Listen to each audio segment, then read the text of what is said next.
Today we're doing section 1.4, equations of lines. We're going to start with point slope form. This is just another form of your linear equation, just like your slope intercept form. Having the two different formulas really helps us out because if we have the y-intercept, we can go ahead and use slope intercept form. If we don't have the y-intercept, we can use point slope form because we can plug any point from the line in for x1, y1. Let's take a look at some examples.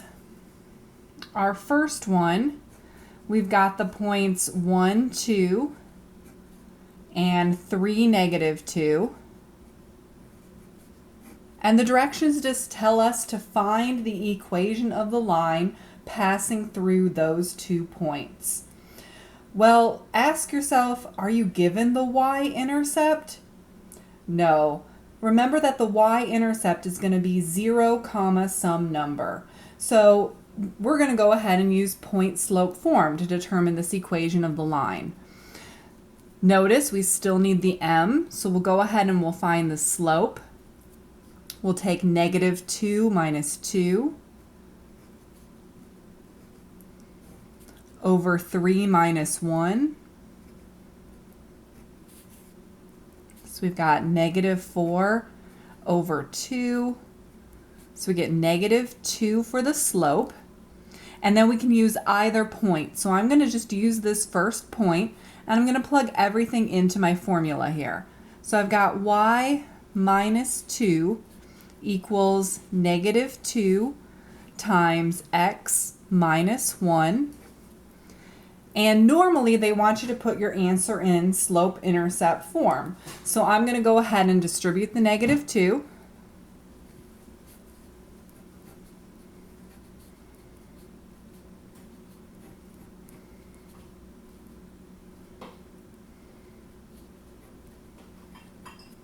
And then add 2 to both sides. So we get y equals -2x plus 4. Okay, let's try another one.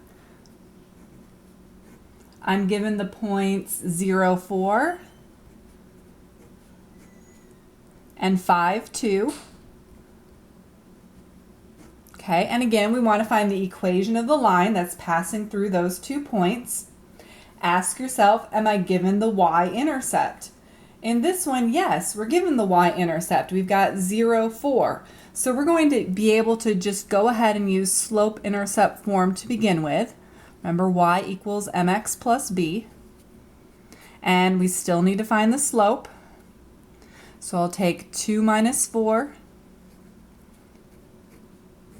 over 5 minus 0.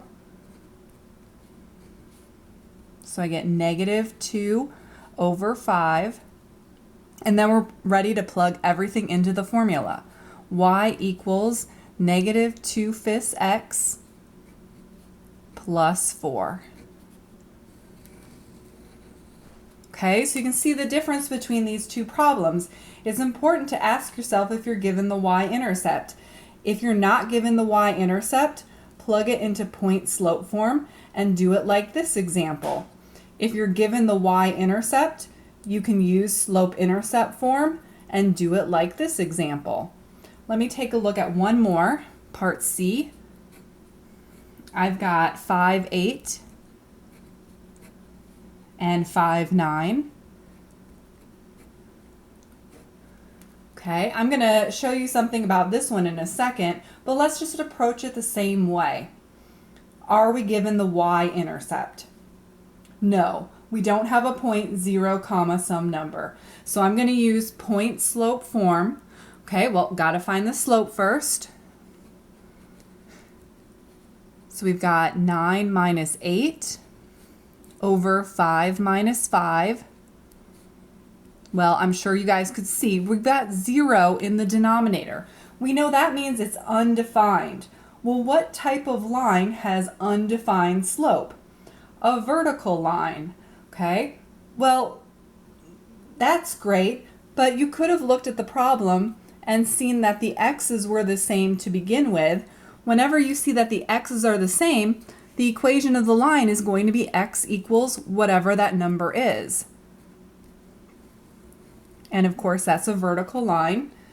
But likewise, if you had looked at the problem and seen that the y values were the same, your equation would have automatically been y equals whatever that y value was, and it was a horizontal line. So the key to these problems are look at what you're given. You might be able to save yourself a lot of work if you look to see what you have first.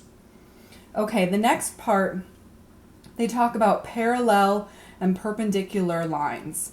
Parallel lines have the same slope. Perpendicular lines, the slope is the negative reciprocal of the other slope for the perpendicular line. Okay, so let's take a look at some examples using these facts. If we're parallel to y equals 4x plus 16, passing through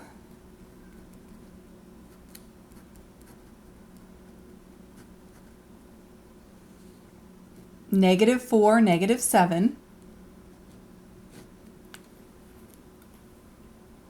Okay, well, first of all, it's going to be parallel to this line.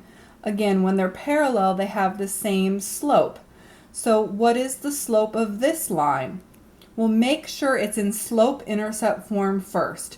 This one's already in slope-intercept form. The y is by itself.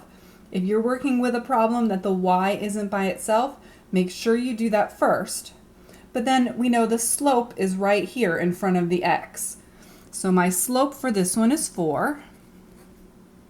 And then we're given the point that they want it to go through. Ask yourself, is it the y-intercept? Nope, it's not the y-intercept. It's not 0, some number. So I'm going to plug it into this point slope form again. So I've got y minus -7 equals 4 times x minus -4. Okay, and again, they're probably going to want you to put it in slope-intercept form, so don't leave it like this. Go ahead and simplify it.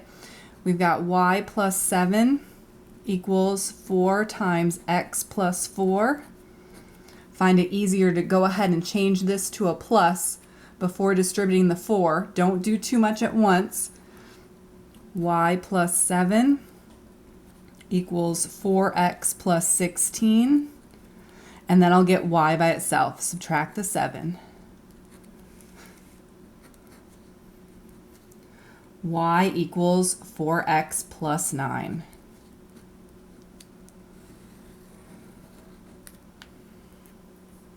Okay, let's try another one.